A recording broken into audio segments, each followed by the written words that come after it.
Okay, so namaste everyone and good morning to all of you. It's so amazing. I'm told that we have really a good record number of registrations today, and it's all thanks to all of you first of all who decided to join this on a Saturday morning. Not that there's any difference between Saturdays and other days now, but it's still fantastic.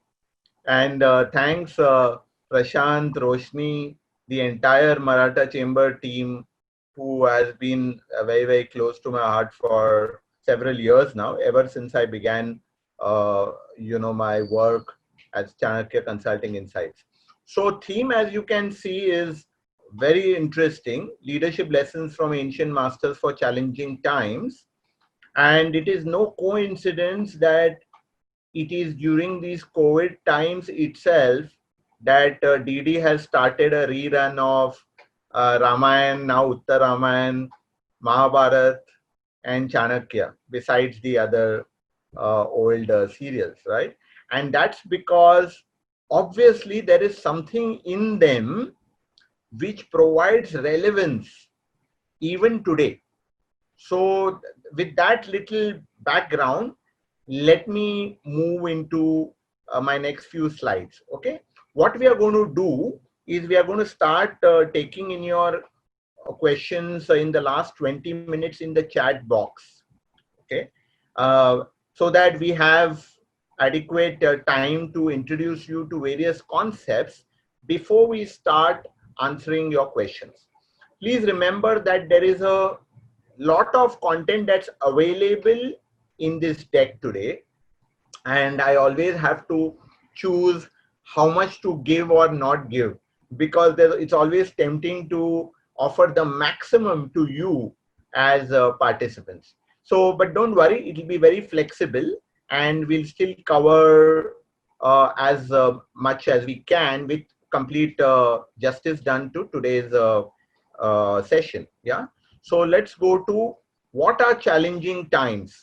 So I want to give a reference directly from Arthashastra. Okay, friends, very important. If you haven't already done that, please keep a pad and a pen with you, or a pad and a pencil, or if you are on your laptop, maybe you can open the notepad, or perhaps enter on your mobile. I leave that to you, because you will find everything that I shared today, most of it I can, I am quite sure it will be new to you and extremely valuable. All right. So when you go away today, you should be confident of saying that I have learned so much.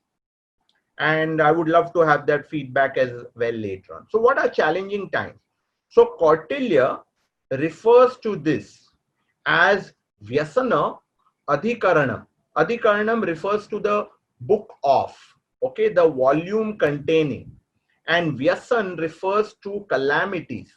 So there's, in the Arthashastra, there are 15 books, of which one book, when I say book, it is same as volume. One volume refers to calamities. So challenging times are Vyasan, and under that he said there are two kinds of calamities. Okay, as we all understand. But the important thing is this was written 2,500 years back. Okay, said that there are man-made calamities and there are natural calamities. The natural calamities are called Pidana Varga. Okay, and they cover fire, flood, disease, epidemic, and famine. The man-made ones are called Purusha Vyasana. Okay, or Purusha Vyasana Varga. The man-made ones. Yeah, I'm going to request that people please put your mics on silent, please, so that you don't disturb the others. The man-made ones. Now look at this. Look at how beautiful this is. Come from vices of self. Your self refers to the king first, the leader, or internal revolt, or external enemies. There's also a section called stoppage of payment to treasury. That also is considered a calamity. Now, of course, both of that is happening simultaneously, which is called Kosh Asanga Varga. stoppage of payment to treasury is same as not having any earnings. Okay, so that is, so the reference is there to challenging times, 2000 years, 2500 years ago. Now, if you were to consider examples of real calamities, there are several. Okay, I'm just going to speak of two over here, just to give you an idea. Acharya Chanakya, because he was a teacher to begin with, long before he became a politician and a strategist, a minister, all of that. He had a tough life, which many people, unless you've been watching the serial, you may not be aware, because you know, there are several images we draw of Chanakya and conceive. So Chanakya's father, Chanak, was also a teacher, and Chanak taught in the kingdom of the Nanda. And the Nanda dynasty was started itself in a very dubious way. But as the generations passed, when it came down to Dhananand and his 7 brothers, it got worse. And Chanak, the father of Chanakya, decided to protest against this. And he publicly awakened the people against the governance of Dhananand. So Chanakya's father, was put into prison, and he never came out of it. One can presume that he died over there. His mother was obviously plunged into grief, and she too passed away. There was a tax on the wood which would be available for the funeral pyre, right? Which Chanakya obviously could not afford as a young child. He had to knock down his own home, part of his own home, as firewood for the pyre. Because he was considered now as a son of a traitor, which obviously was only a false accusation, his teacher also stopped teaching him out of fear. So imagine the calamities that struck that child of barely, we don't know the exact age, but you can presume around 12 to 13 years. And in that, the personality of Chanakya grew. Of course, we know what happened thereafter. He went to Takshashila and became a great teacher, and from there on took responsibility for Akhanda Bharat, right? Undivided India, the way it seems today, even in crisis. Shivaji Maharaj, yes, his initial period perhaps was not so difficult because he was sheltered by his mother, yeah, and she took great care of him. Even his father put him under the tutelage of an excellent teacher, Dadoji Kondev, you know it, and he was a brilliant coach. And Shivaji's campaign of Swaraj started. But you may remember, some of you and others who do not know, that there was a stage when Shivaji had to submit to the might of the Mughals, because he was still growing his kingdom. And the one who made it happen was itself actually an Indian, a Rajput Maharaj called Mirza Raje Jai Singh. And Jai Singh had to force him to sign the Treaty of Purandar. Friends, out of the 40 odd forts that he had, he was forced to give away 23 forts in one stroke. He had to give away most of his land, which would give him a revenue of 4 lakhs. And he had to commit to give 40 lakhs as tribute over the next several years. Can you imagine what a calamity it was to all the efforts that he had put in so far, where the kingdom, whatever was there, had been built brick by brick? And most of all, it was a loss of faith. In fact, he also had to submit to Sambhaji, being now serving under Aurangzeb. So many calamities struck at once. And we'll speak about Shivaji Maharaj continuously later on as well. So what should the leader do as per Chanakya? Okay, I'm going to give you an overview. So there is of course a lot more detailing over here. He says the leader should strive. First of all, to prevent the afflictions from arising. Right now, just think about it. So many world leaders today, what have they done to prevent the present crisis from arising? Okay, we know that the present crisis is not a natural crisis.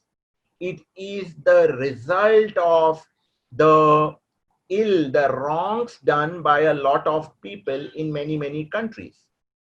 We have played around with nature. Yes, we can blame each other as countries and say this country did it and that country did it. But as humanity, we have not prevented this affliction from arising. If it has already arisen, then to overcome those, and it goes without saying, overcome those with great strength, with great calmness, with great planning, and we'll see some of that later on. And to destroy the hindrances and stoppage of payments. That means whatever gets in the way now, one has to ensure that that goes away, whether it is the pandemic, whether it is economic crisis, whether it is migration of people, for the sake of the country's prosperity. Okay, wherever you see KA, it's referring to Kautilya Arthashastra. 8 refers to 8th volume, 4 refers to the 4th chapter, and 50 refers to the 50th sutra. Okay, that's the way you will see now the terminology. Let's move on. Okay, Rajesh, will you be sharing the PPT at some point of time? Yes, I will be. Okay. A lot of questions for that. Okay, all right. Okay. That's excellent. So, yeah, so that's great. So after the session, we can probably post it on some groups. Yes, I may just close the PPT and come back. Yeah, to you have Sure. to overcome. Please. You have to destroy it. Please do. Yes, I will just come back to the this very quickly. Okay, so just No wait. worries, sir. No worries. Now some lessons of how to deal with this. Okay, so Chanakya treatise Kautilya Arthashastra. I'm not going into details like I normally do, but just to give you an overview, it's a holistic book for management, leadership, economics, governance, and foreign affairs. Okay, it covers a huge amount of ground on everything in governance. But we shall also refer to a few sutras and wisdom from Hitopadesh, Dasbodh, and Chanakya Sutras. Okay, so let's see who is a leader as per Chanakya. Now, Chanakya gives the definition of a leader by virtue of what he does or what he is supposed to do. So, who is a leader? Praja sukhe sukham ragya, prajanam cha hite hitam. So, the leader is one who understands that in the happiness of the people lies the happiness of the leader, and in their welfare lies his own welfare. Okay, that's one definition. Elsewhere, and you can find this very commonly in different ways, there is the phrase samasta jan kalyane nirantaram, the greatest good of the maximum people, today understood as stakeholders, for the longest period of time. So from these two, what do we get? The leader is one whose purpose is always greater than oneself.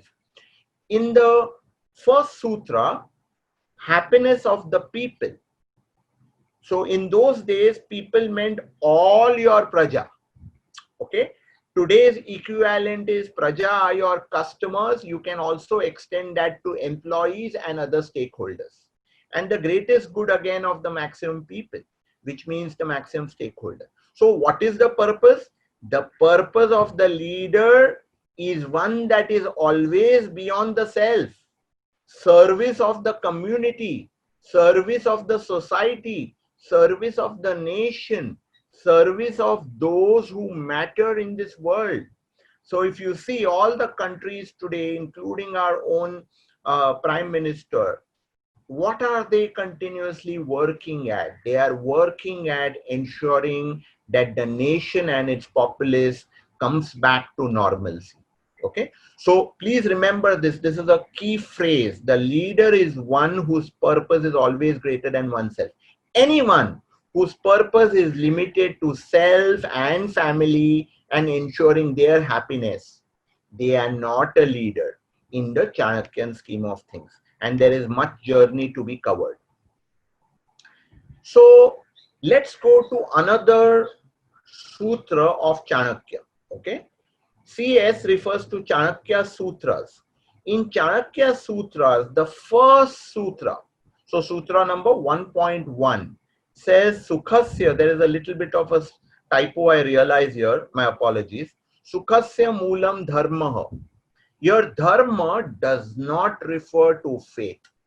Dharma doesn't refer to religion. Okay, look at the image in the background, right? Lord Krishna is explaining to Arjun his purpose as a warrior. Sukhasya Moolam Dharma means the foundation of sustained happiness lies in one purpose. And purpose is always greater than self, as we agreed in the previous sutra. So, one who is able to follow one's purpose consistently will see sustained happiness for a long, long time, says Chanakya. Okay, now I'm going to give you one example. We are covering J.R.D. Tata's example later again, so I'll keep it for them. So there's a very powerful story or a sub-story of the Mahabharata, right? And this is on the king of Udupi. Now, generally, when we hear the word Udupi, what are we reminded of? Not kingdom.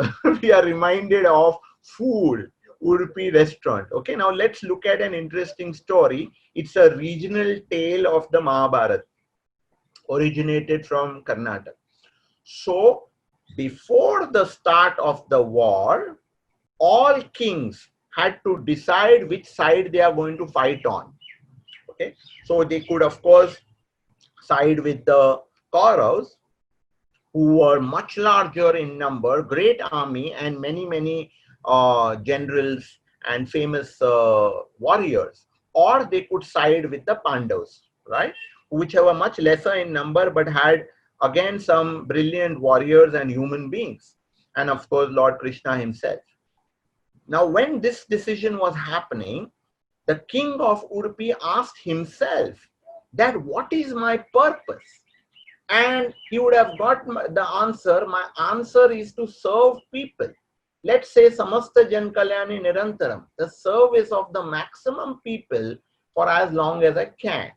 So he decided that he will not fight on any of the sides. He will act as the creator of the cafeteria, the mess, the meal facilities for the armies of both the sides. That means whoever fights in the war, irrespective of which side they are on, the king of Udupi will ensure that the person gets a sumptuous meal at the end of the day. Okay, so the king of Udupi decided to run a massive kitchen in which, after the war was over at that particular day at sundown, they would come, one can presume, in two separate sections and have their meal. Now, every day people were killed during the war. Obviously, there was loss of animals and people.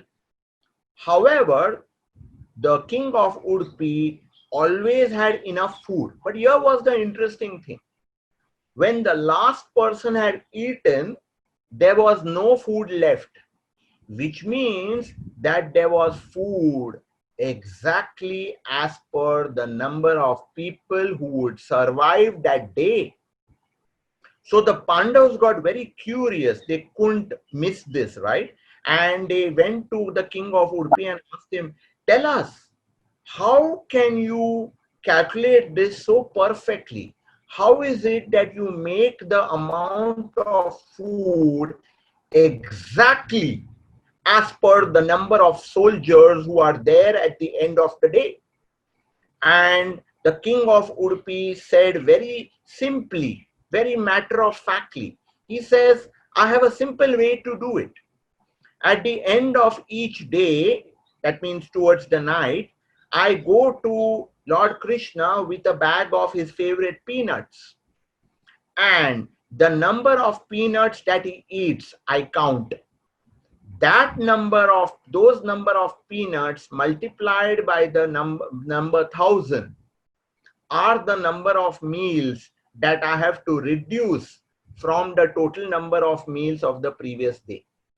In other words, he began with the number of the soldiers who were there to begin with. But Lord Krishna eats peanuts, and whatever number of peanuts he eats multiplied by 1,000, as per the king of Udupi, were the number of soldiers who would lose their lives the next day. Lord Krishna overheard this. He himself could not believe it. He went and blessed the king of Udupi and he said, it is your faith, your devotion that is making this calculation work.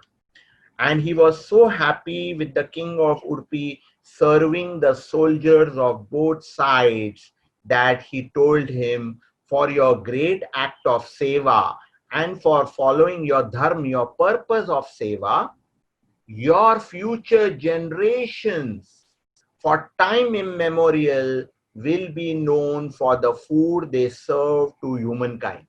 Okay, and that's how Udupi restauranting was born. Okay, so is the story. You can hear this story in the temple, the Krishna temple at Udupi. Some of you may have already heard it. So that's dharma, an example of how the king understood that his purpose is to follow really what is good for the majority of the people. So what is the role of the leader? Now, there is a Sanskrit definition, but I'm going to give you an easier version of it. Alabdha labhartha labdha parirakshani rakshita vivardhani vruddhasya tirthe pratipadanicha. Okay, Kautilya Arthashastra, and the Hitopadesh, its 3rd chapter, 8th sutra says exactly the same. So please note this, friends. The role of the leader is in 4 parts, and this is a cycle. It's creation, consolidation, expansion, and succession. Okay, now let's take this example. The Maurya Empire. We know that Chanakya ensured that Chandragupta Maurya, who was selected specifically for this role, became the first king of Akhanda Bharat.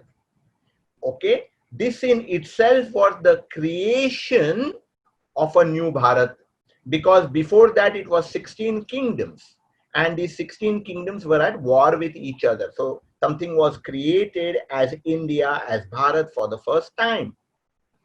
His son Bindusar continued the good work, but since creation had already been done in a beautiful way and governance was established by Chandragupta Maurya, his son Bindusar consolidated the kingdom, ensured that whatever existed was strengthened.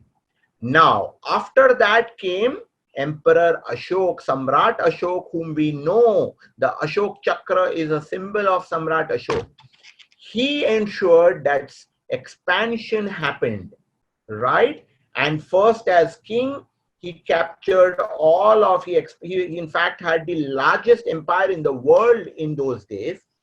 But however, even after he embraced Buddhism post the Kalinga War, he ensured that expansion of Buddhism, of peace, of love happened across the Eastern world.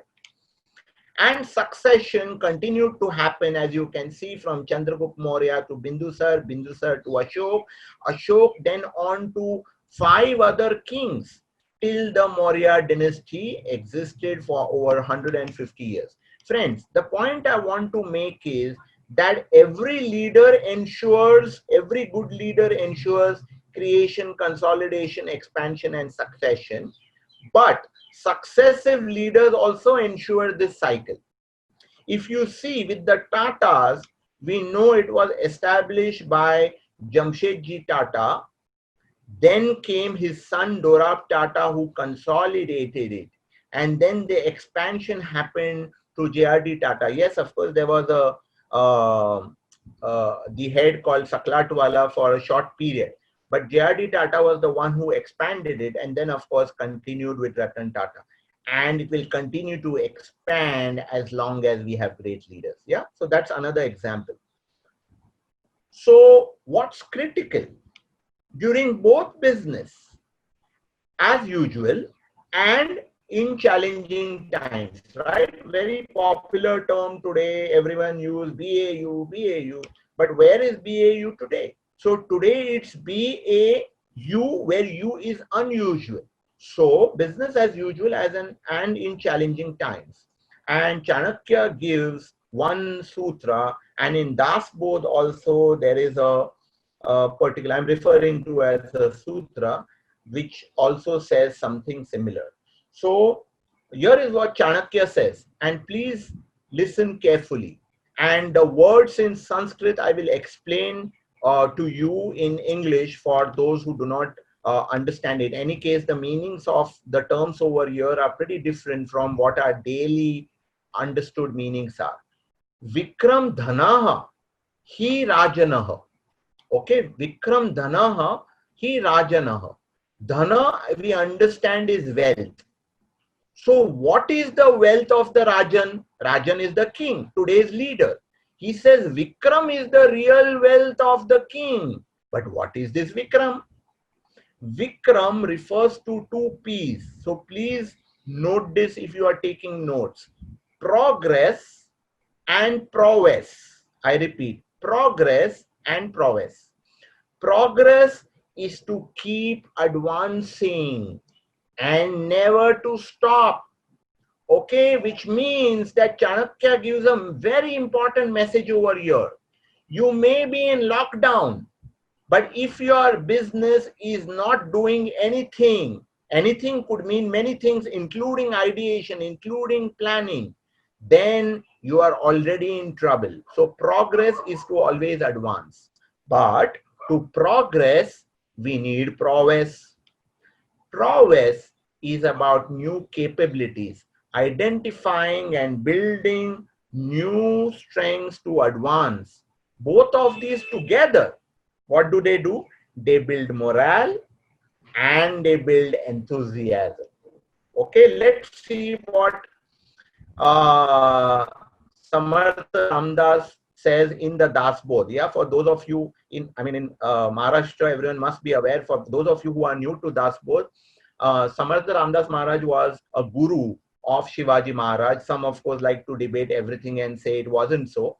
But Samarth Ramdas Maharaj gave his written book called Das Bodh, a copy of it, to Shivaji Maharaj, which inspired him.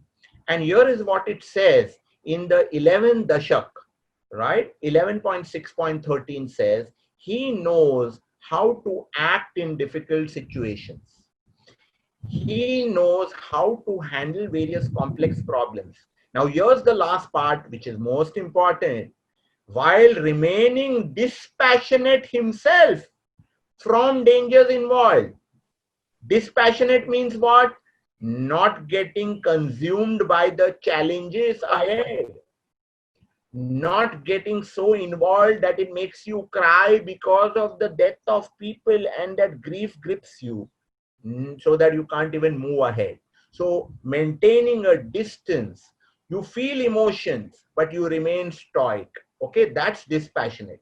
Now let's combine these two and we will see what Hivre Bazar did. I will skip the example of Anandvan. Many of you will know it. If we have time later, we'll come back to it. Hivre Bazar is the most powerful story and it is among the most amazing stories of a village in this country. Hivre Bazar is that village in this nation which has the highest GDP, the highest per capita actually, per villager. Okay, which means the richest village. But it wasn't so. 3 decades back, Hivre Bazar had become dry, no water.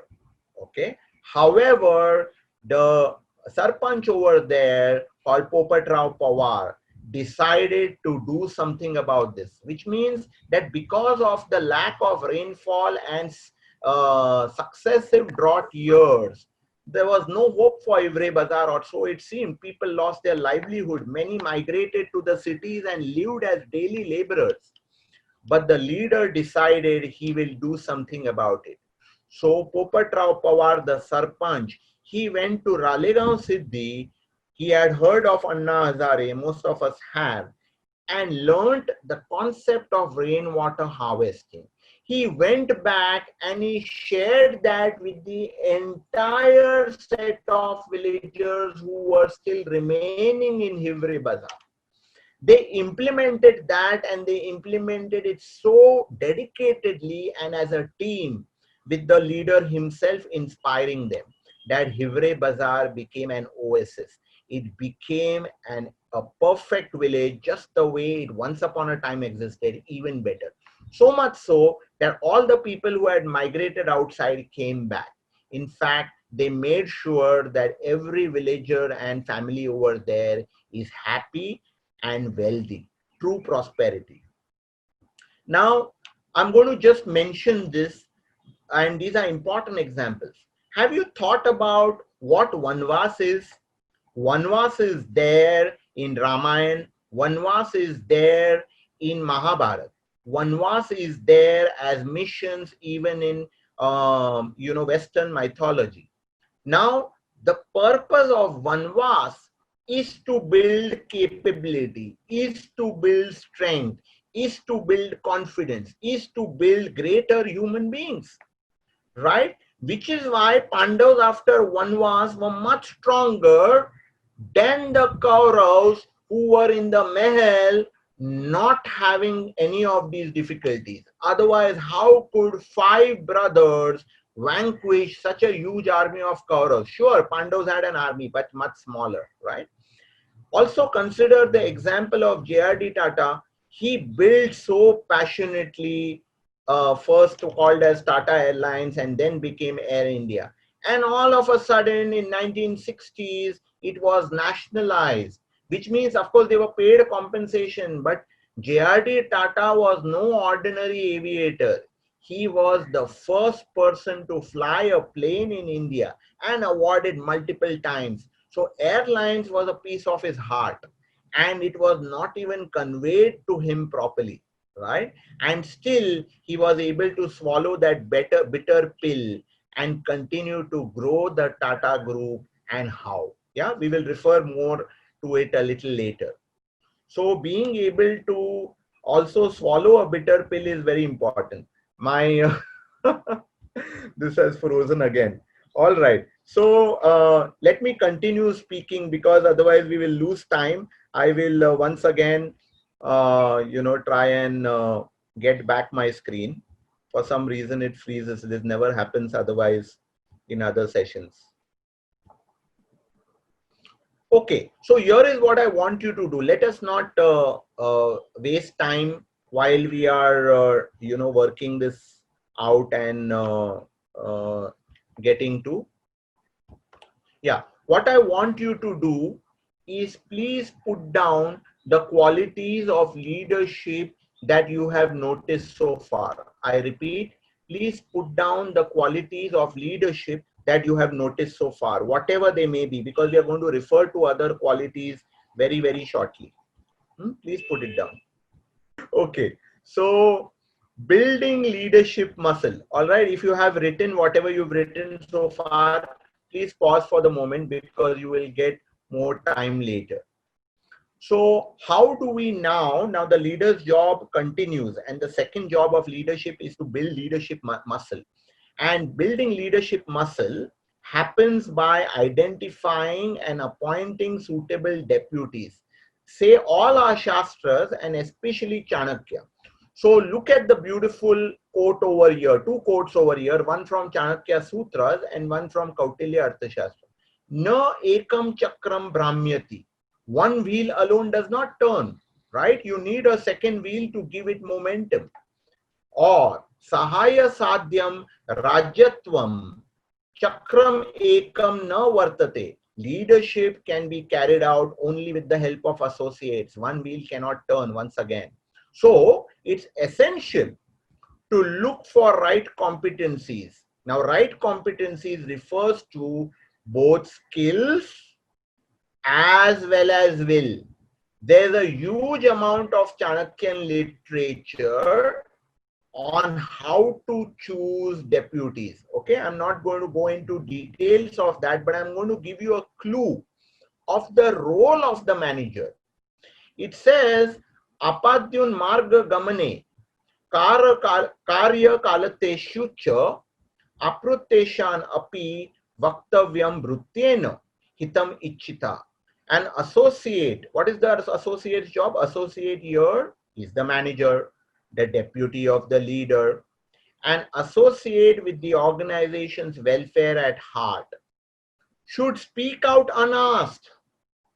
When a calamity is impending, the master cannot see it, but the manager can. The leader cannot see it, but the amatya can. Either master is going astray, or when the right time of an action is passing away.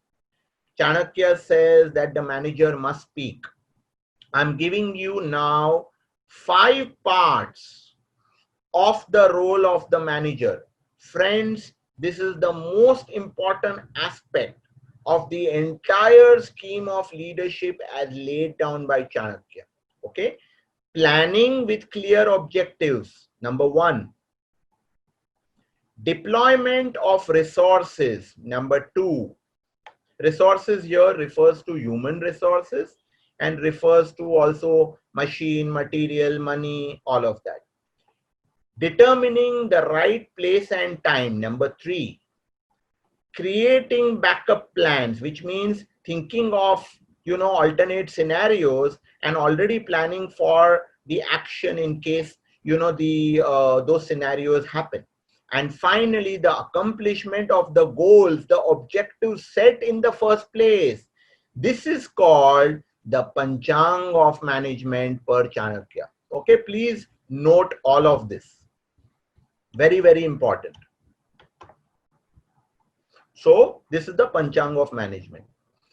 So you can see, without us having to describe each of these separately, that there are 3 powerful examples of a deputy who went on to become the Swami, right? Or in one case, as you can see, Chanakya with Chandragupta Maurya. Chanakya was actually the guru, but he chose to become the deputy and serve as a minister under Chandragupta Maurya. Virat Kohli learned under Dhoni and went on to become a great captain. Of course, his journey continues. Suman Mulgaonkar was under JRD Tata, groomed so well, went on to lead Tata Motors for a good so many years. And as you know now, even the first popular commercial vehicle called Sumo, Tata Sumo, was named after his initials. Yeah. So here is the question I want you to think about. Okay, I'm not responding to this. What qualities, if you are a leader, do you see in your deputy? Chanakya enlists over 20 excellences, which is not the scope of our session today. Okay, but you please put this question down and respond to it later. Now we will go to the leader. Chanakya calls it Swami, and Samartha Ramdas Maharaj refers to it as Mahanta. Both refer to the holistic leader. Please note that both of these terms are generally known to us associated with religious institutions. But therein lies the message. The real leader is one who has all the qualities which are required of a spiritual leader. Okay, here are some examples. I'm only looking at the right hand side. Swami is a leader. Raja is a boss. Swami is a mindset. Any of you can be a Swami or a Swamini if you have the leadership of a higher purpose, if you have a leadership of service. Number 1. Number 2, works on the subtle. Sukshma refers to the subtle. Subtle means also emotion, not just logic. Subtle means intuition, not just only that which is seen. uses Vigyan, is able to draw out wisdom from every situation, is at ease with just being himself or herself. Consciousness is evident. Most important, friends, please note, Swami or Swamini, the leader, is always striving to conquer oneself. I will give you examples of qualities which help to conquer oneself. Is attached to values rather than to valuation, and is always, always eager to serve the people. If you don't have an attitude of service, friends, forget being a leader. Okay, one can never be a leader in the true sense. So now I'm going to give you 13 qualities of 51 which are listed in the Arthashastra. Okay, I'm going to move from this slide to the next few because I'm going to give you a description of these. There are 13 qualities. There are 51 listed. This comes in the 6th book and the Sutra 1.3 to 1.6. I have listed 13 in Sanskrit on the left, those 13 in English on the right. I'm going to now give you an explanation of all of those. I want you to do this. In fact, this is the last part of our session, but the most important. I want you to evaluate yourself on these 13 qualities, which I will show you the description of in the next 2 slides. Get your pad and pen ready. If you find you rate as always on that particular quality, you put a 5. If you and be obviously very honest with yourself. If you find this quality is almost not there in you, you rate yourself as 1, and then the scale in between. Are you ready, friends? I'm taking it as a yes because we don't have time to get yeses from over 275 people. So here are the descriptions. Okay, I will be spending a few moments on each of the next 2 slides. So please read very carefully. Eloquent. So I can explain or address complex and contentious issues courageously, clearly, precisely, and purposefully. I can effectively articulate and express my ideas, opinions, and plans. In a group, I can easily manage diverse set of opinions and views. Friends, please rate yourself from 1 to 5.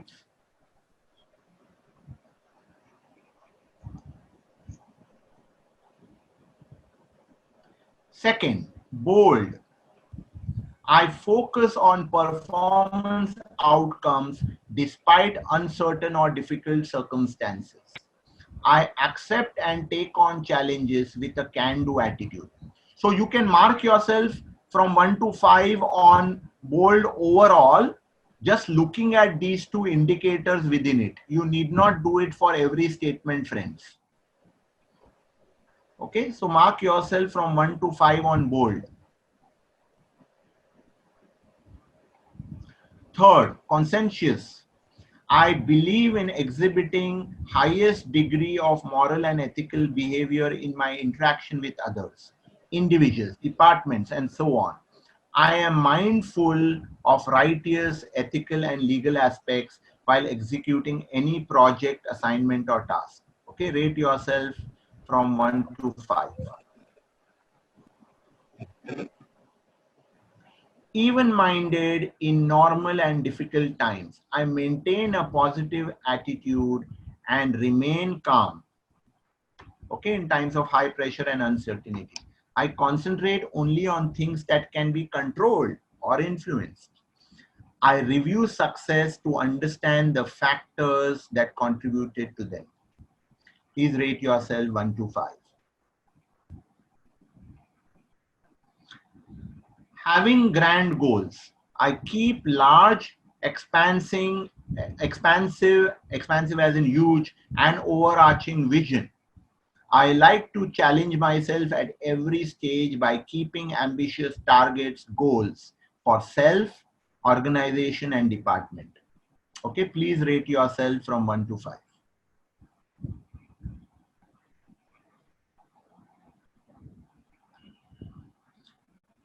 Filled with energy and enthusiasm. I can perform mentally or physically taxing work effectively.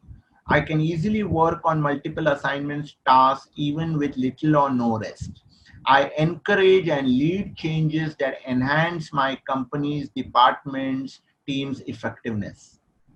I inspire, influence, and facilitate others to develop skills and competencies to perform at their best. Please rate yourself from 1 to 5.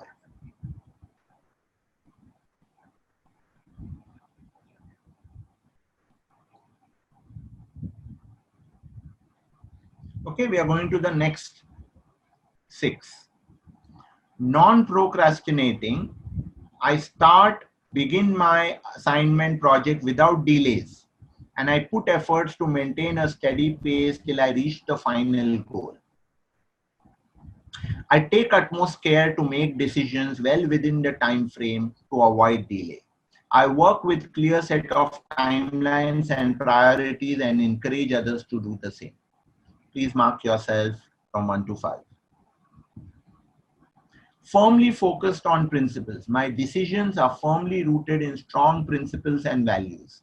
I project and live up to a credible, positive self-image in my professional as well as personal interactions. Please rate yourself from 1 to 5.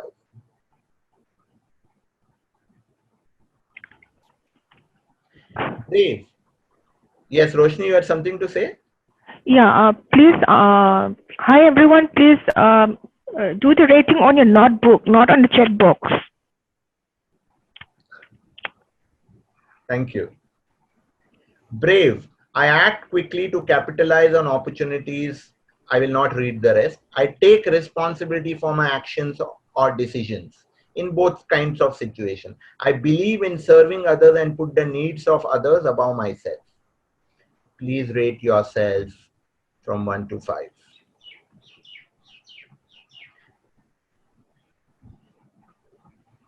Passionate. I set and maintain high standards for myself and for others. I recognize and capitalize on opportunities and feel responsible for achieving it.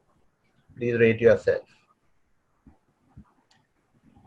Okay, the last 2 or 3, I think they are the last 2. Having sense of urgency. I work with great sense of urgency and empower others in my team. I take regular feedback to improve my own performance and that of my organizations, so on. I keep myself abreast with market information and emerging trends in my specialized areas. Please mark yourself. Agility. I demonstrate flexibility and willingness to step out of my comfort zone. I like to experiment and brainstorm ideas, seek fresh perspective, and recognize new opportunities. Please mark yourself. Okay, so out of these 13, if you have got 4 or more in at least 6 areas, please pat yourself on the back. All right, you're already well on your way to make a very good leader, a very fine leader. Those who have got 4 or more in more than 6 areas, this is presuming you have been completely honest with yourself. You are already doing fantastic. Of course, there's no limit. You have to go higher and higher, but you have the makings of a great leader, friends. Those who have got less than 4 in most of the areas, which means 3 and lesser in almost all, you still have potential, but you are on your journey. You have quite some way to go. Okay, finally, I want you to place on your own. All right, I'm not going to spend time on this. 3 categories: desirable, essential, critical. Whatever we covered so far, 13 qualities, you think for yourself, which of these are critical to you? Critical means non-negotiable. It has maximum importance for you. Essential, which are necessary. And those which you thought, हाँ ठीक है, अच्छा है, but not so compulsory. Right? You can start working on essential and critical for now, friends. Building these qualities takes a long time. So I'm going to end by giving you examples of 4 people. Raya Harihara was the one called Hakka who helped start Vijayanagara kingdom, right? One of the most powerful kingdoms of India, which got lost in our history pages because we gave too much importance to Mughals and English, right? It lasted for over 300 plus years. Shivaji Maharaj, of course, because he was not even a king to begin with. He was the son of a Jagirdar who saw a dream at a time when there were 3 large invaders and who had created empires of their own and all the qualities that it required, right? APJ Abdul Kalam, who was in a class of his own, you couldn't tell what faith he belonged to because he knew the faith equally well. And J.R.D. Tata, who built such a legacy, who said that business is all about ethics. So I'm going to link these and tell you, if you consider Harihara, then you can see the qualities that he has are Shaurya, Amarsha, Drida Buddhi, which are bravery, and these are just some. Basically, all of them will have most of these. Passion and resoluteness. Shivaji most of all showed Shigrata, Daksham, Sthula Laksha, right? Large goals, right? Shigrata, sense of urgency and agility, which is Daksham. APJ Abdul Kalam most of all had Himana, conscientiousness, and Drida Buddhi, again, resoluteness. And J.R.D. Tata showed Maha Utsaho, right? Great amount of energy. At the age of 78, he flew the first kind of flight once again at the age of 78, and he used to still go skiing. Vagmi and Pragalbha, he was a master orator, and Pragalbha, which is the boldness, and Adirgha Sutrata, which is never postponing. Okay, so friends, we are at the end of the session. I'm going to give this deck to y'all. I have kept 5 slides specially for y'all to read up later. These are all based on ancient wisdom and gives you and your leaders, if you're working in organizations, please share it with them, because all these greats are sharing with us several possible actions in the face of adversity. So I want to end by thanking, of course we'll take your questions and I know there are several of them. I want to end by thanking my colleague Tejal, who has actually put in a lot of effort to put together this deck, including the ratings and the qualities of the leaders that you saw there. Okay, so thank you very much, Tejal. I know you are there. So let's go to your questions. I will stop sharing the slide now and I will go to the chat box and see how many I can cover now. Thanks, Rajesh. I know it was unfair to ask you to cover this very deep topic in say an hour's time, but you did it quite well. So request all to post your questions in the chat box. We'll be able to take a few. We probably need to stop in another 10 to 15 minutes time. Yes. Please put in your questions now. I know you all are all putting a lot of good feedback. Thank you very much. It's all thanks to the gurus who created this wisdom, friends. I have nothing to say over here except that I was the channel to bring them to you. Let's how to beat procrastination of team members. Okay, superb. So the answer to this is start with yourself. Okay, ask yourself, how am I a role model to my people? Okay, number 1. So I'm glad you brought this up, Bharat. Remember, in the Chanakyan scheme of things, the entire onus lies on the leader. If your people are procrastinating, you have to ask, what is it that I am doing or not doing which is causing that? Start with yourself, examine yourself on the basis of those 13 qualities very closely. Work on them. Okay. I mean, I'm happy to kind of respond to this in detail at a later time, but my one line answer to you is start working on yourself. That truly is the key to beat procrastination from your team members. What is the basic quality of a good leader? So I've shared actually 13 qualities. Your name doesn't show. You are 1 plus 70. But let me say this. The first quality, because you asked what's the basic quality, is the quality to serve. If you are someone like the king of Udupi who is wanting to serve people no matter how large the crisis, you start being a leader. So let me take the next ones. Few inputs for new leader. Yes. Okay, that's the one you want me to answer? Yeah. Roshni, is that what you meant? Yes, sir. Okay. Few inputs. From Girija. This question is from Girija. Okay. So new inputs for new leaders. First of all, if you don't have one, seek a mentor. This mentor can be within the organization or outside the organization.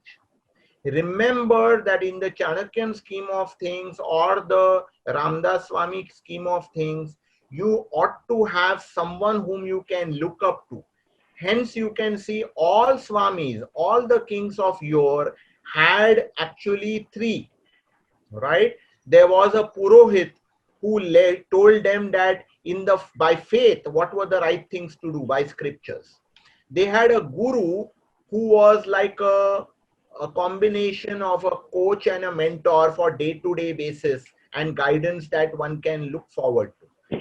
And there was a Dharma Guru, which was the ultimate level where the person could go with his, it can also be called as a Kula Guru, where the king went in the case of dilemmas, where Dharam Sankat hai and you have to take a critical decision on what's right or what's not right. Okay. So whichever way, but first get a mentor. Yes, Roshni, can you read out the next? There's an interesting question on how leaders can work on succession planning. So how to build up the second, third line of leadership. Okay. So the first step is to acknowledge, if you are the leader, please, if you are talking about your boss, I don't want to speak about it. All right. If you are the leader, first step is to acknowledge that I have to create the next leader. Okay. And that I need to do it now and not when it is time to move to my next role or my next job. So first step is to acknowledge that I need to create the next leader. That's the first step. Second step is to, having identified, please groom the person to be even better than you. Because the first problem that human beings have is of insecurity. We don't want others to become better than us. Succession should always be better than who we are. Okay, so these are 2 or 3 immediate inputs. Please go on, Prashant or Roshni. There is one very interesting question from Dipani. Okay. Who to stop procrastinations in leader? Who to stop procrastination in leader? That would be how to stop, probably. Yeah. How to stop would be better. Okay. So here's what I said earlier, that entire onus of leadership is actually on self. But now I'm presuming that you are seeing procrastination in your organization and you want to work on the senior level. I want to say that you have to win the faith, the confidence of the leader. If you do not have the patience to win the faith, the confidence, the rapport, the respect of the leader, you will never be able to influence the leader. For being able to do that, you become the perfect team member. Okay, it is very common across the world and especially in India, and I say this very passionately, कि हमको सब में गलतियां दिखती है, लेकिन खुद को सुधारने के लिए जो एफर्ट चाहिए, it is relatively less. I know we are all intelligent people, all those who have joined, but the first step is work on ourselves being the perfect junior, perfect team member, and then look at what you can do with your boss to win the confidence of that person. Yes. Next question, please. One personal question for you from Mr. Murthy. He's asking what inspires you to keep building lessons from Indian philosophy? Oh, yes. So, you know, the moment I start reading anything from Indian wisdom, I am inspired. All right. I wish I could get myself completely lost in it. Maybe COVID-19 came as a answer to my, my request to the Lord. I'm getting a lot more time to read this up. But I want to say that if management inspires you, I'm presuming you're all in corporates and management as a field inspires most of us. Indian wisdom will take you to a different level altogether. The wealth of wisdom that is there in India is matchless. So you can start, and I can guarantee you, friends, I'll support you, but you can really make lot more progress choosing Indian wisdom. Incidentally, Tejal reminds me that there's a book called Chanakya on Management by Ashok Gardeji. Ashok Gardeji was someone who inspired me a lot and is an excellent book. You can start with that. Okay. Also, there is a group which we created for popularizing Indian wisdom. Okay, it's completely out of passion and purpose. There's no commercial benefit out of it. Called Living Philosophy Study Group.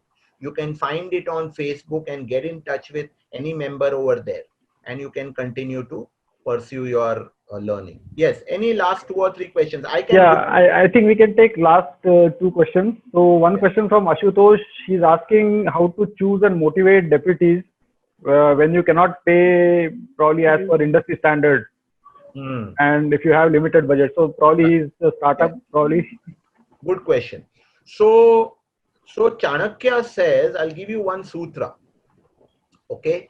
Chanakya says that when you want to look for deputy, when you are looking for it for the first time, he says, Sukha Dukkha Sahaya is what you look for, which means that the person whom you take, now your Sukha Dukkha can't be taken as happiness and grief alone. Look at someone whom you can consider aligned to your culture, to the way you think, to the way you work, more than other competencies. Okay, so look for alignment in values rather than the highest level of competencies. If you can do that, you have already started with a good potential deputy. Yes. Any last question? There's one question from Rujita Jattap, who has joined. She's one of the directors of NCCI. So, Yes. Rujita, can you just ask your question? Mom must be on mute. Rujita? Yeah, can you hear me? Yeah. Yes, ma'am. Yeah, so hi Rajesh and team. Thank you for a wonderful, insightful presentation firstly. So my question was when, companies like who are in the business for 50 years plus, for instance, as we have HODs who don't have succession, in their particular roles because of the niche businesses that we are in. So in such a situation, to get accountability, because we started off in a monopolistic situation, but now it's a perfect competition scenario. So to get accountability from HODs and for them to do succession planning and to work in full congruency with the organizational targets. How do you ingrain that? Because that's a major challenge that we face. Yes. So let me say this, ma'am. Having done a lot of work with Maratha Chamber over the years, actually people are in a very fortunate position because each of you, especially who are, HODs, so to say, while your titles are different, actually are Swamis and Swaminis who are extremely empowered to take their own decisions.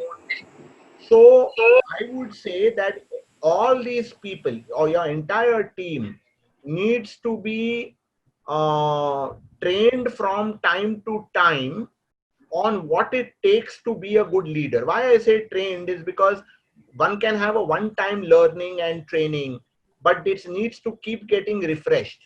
So they have to be constantly told, inspired, trained, groomed on the latest in leadership is one way I would say. Second is, of course, the most commonest thing stated by Chanakya is Svadhyay, study of self by the self. Each one needs to be a great observer of the self, ma'am. I hope this helps. Yeah, thank you, Rajesh. Yeah. Thanks, Rajesh. I think we have already overshot our time by 10-15 minutes. So, Roshni, over to you. Yeah, thank you very much, sir, for giving this wonderful session. And thank you all for joining us. Yeah, I think I'm very, very grateful to all of you, friends, and I welcome you to join the path of Indian leadership, Indian wisdom, only to support what you are already doing. Okay, it's not either or, but now is the time, and I'm happy to guide you on your paths on this if you so wish. Yes, thank you. Rajesh, thank you very much. Very inspiring session. Each time I hear you, I just feel like I get so inspired, and you are one of the inspiration for me in my life to read Thanks, Sonam. and to accumulate knowledge. And it's just fantastic. Thank you. Thank you for organizing this session. Yeah, I loved it. Thank you, MCCIA. Participant feedback, that is Yes, important. It was Thanks a lot, Rajesh. amazing. Thanks, Amazing. Sonam. Thanks, Prashant.